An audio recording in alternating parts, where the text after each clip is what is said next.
சிங்கள மக்களை முந்திக்கொண்டு ரணிலுக்கு ஆதரவு தெரிவிக்கும் மஹிந்தவின் எடுபிடிகள். ரணிலுக்கே சம்பந்தன் ஆதரவு. ஐக்கிய தேசிய கட்சி அதீத நம்பிக்கை. தமிழ் மக்களுக்கு பலமான ரணிலின் முடிவுகள்.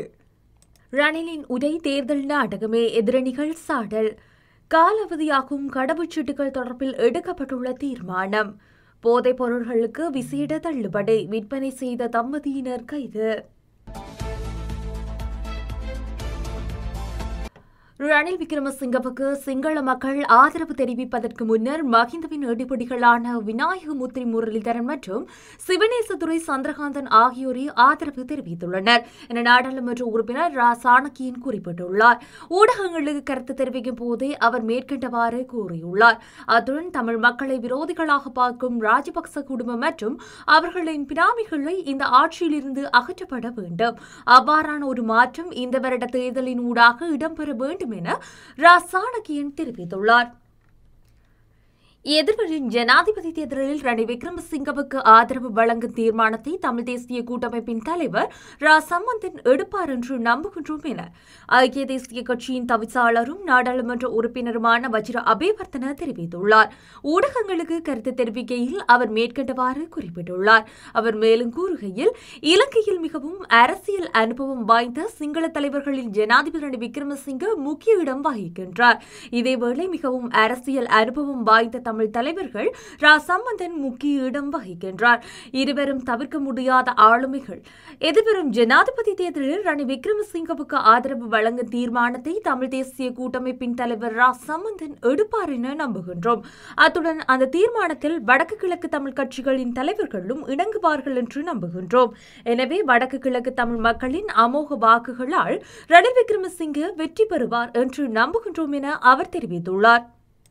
தமிழ் மக்களுக்கு நன்மை அளிக்கக்கூடிய முடிவுகளை ரணில் விக்ரமசிங்க தற்போது வரை முன்னெடுத்து வருகின்றார் என கொழும்பு பல்கலைக்கழக சட்டத்துறை பேராசிரியர் சர்வேஸ்வரன் தெரிவித்துள்ளார்.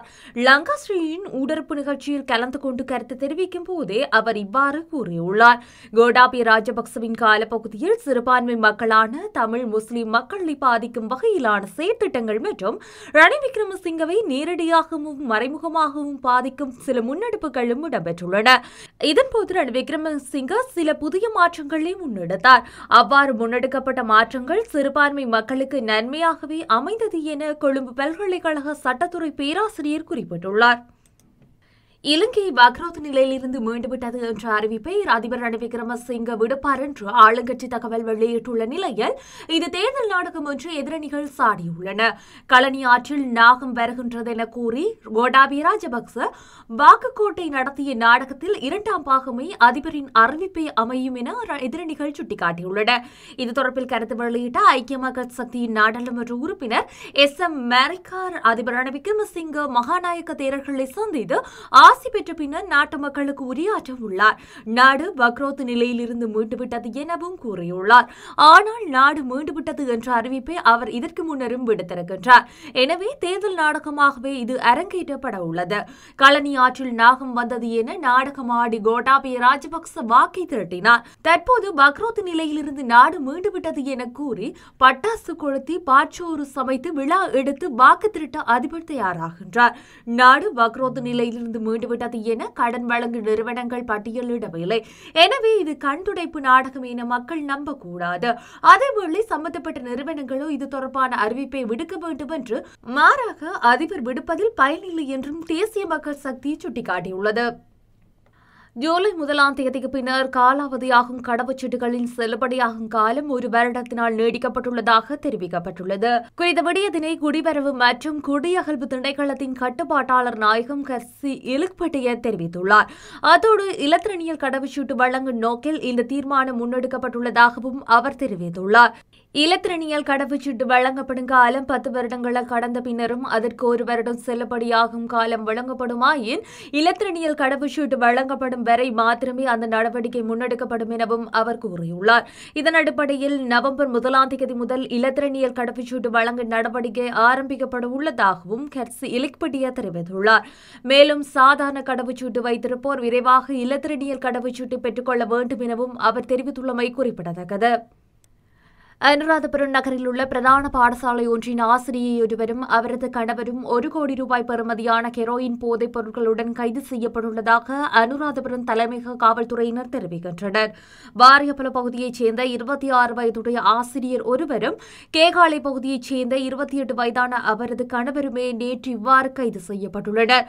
பசன்போயா காலத்தில் அனுராதபுரத்திற்கு வரும் போதைப்பொருள் பாவனையாளர்களுக்கு போதைப்பொருள் விநியோகித்துள்ளதாக காவல்துறையினரின் ஆரம்பகட்ட விசாரணையில் இருந்து தெரிய வந்துள்ளது. இது தொடர்பில் தரகர் ஊடாக கிடைத்த தகவலின் பிரகாரம் தம்பதியினர் கைது செய்யப்பட்ட போது குறித்த பெண்ணிடமிருந்து 40 கிராம் ஹெரோயின், அவரது கணவரிடமிருந்து 80 கிராம் ஹெரோயினும் கைப்பற்றப்பட்டுள்ளது. இந்த தம்பதியினர் போதைப்பொருள் வியாபாரத்தை ஆரம்பித்து 1ஆம் ஆண்டு நிறைவை கொண்டாடும் வகையில் விசேட சலுகையாக போதைப்பொருள் பொதியொன்றில் 500 முதல் 1000 ரூபாய் வரை தள்ளுபடி வழங்கி விற்கப்பட்டதாக காவல்துறையினர் தெரிவிக்கின்றனர். வரிகளை உயர்த்தும் திட்டத்தை கைவிடக் கோரி கென்யாவில் நடந்து வரும் போராட்டம் தீவிரமடைந்த நிலையில் ஆயிரக்கணக்கான மக்கள் அந்த நாட்டின் நாடாளுமன்ற கட்டடத்தை முற்றுகையிட்டு அதன் ஒரு பகுதிக்கு தீ வைத்துள்ளனர். கென்யா நாட்டில் வரி உயர்த்துவதற்கான செயல் திட்டம் அடங்கிய நிதி சட்டமூலமானது அந்த நாட்டு நாடாளுமன்றத்தில் விவாதத்துக்கு எடுத்துக் கொள்ளப்படவுள்ளது. இந்த நிலையில் இந்த வரி உயர்வுக்கு எதிர்ப்பு தெரிவித்து மக்கள் தெருக்களில் இறங்கி நேற்றைய தினம் போராட்டத்தில் ஈடுபட்டுள்ளனர். குறித்த போராட்டமானது தீவிரமடைந்த நிலையில் காவல்துறையினர் துப்பாக்கி பிரயோகம் செய்ததுடன் 10 நபர்கள் சுட்டுக் கொல்லப்பட்டுள்ளனர். ஆப்பிரிக்க நாடான கென்யா கடும் நிதி நெருக்கடிகளில் உள்ளது.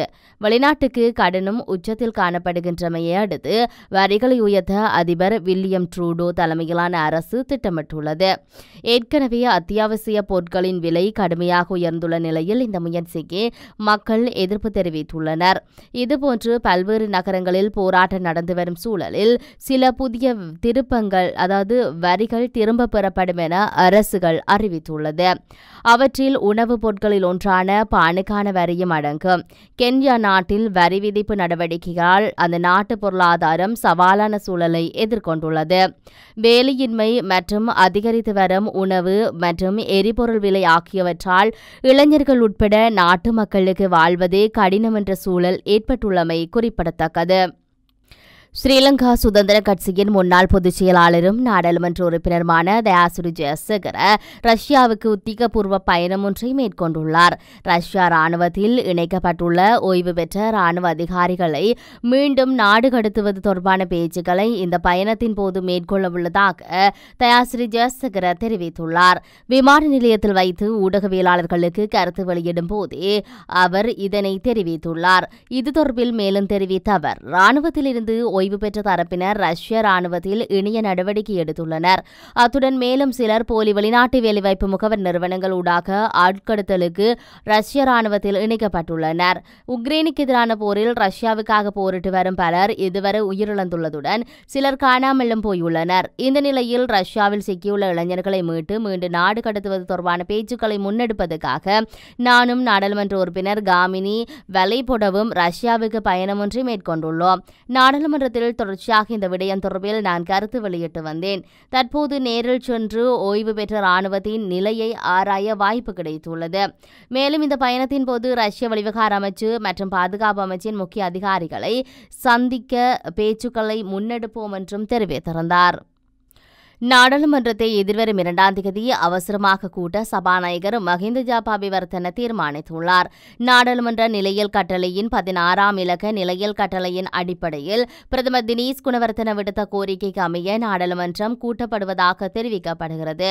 ஜனாதிபதி ரணில் விக்ரமசிங்கவிடம் அறிக்கை ஒன்றை வழங்குவதற்காகவே நாடாளுமன்றம் அழைக்கப்பட்டுள்ளதாக தெரிவிக்கப்படுகிறது. அன்றைய தினம் ஜனாதிபதியின் அறிக்கையுடன் இலங்கையின் பொருளாதார நிலை, வங்குரோத்து நிலை போன்ற விடயங்கள் தொடர்பில் அறிக்கை வெளியிடப்படவுள்ளதாகவும் குறிப்பிடப்படுகின்றது.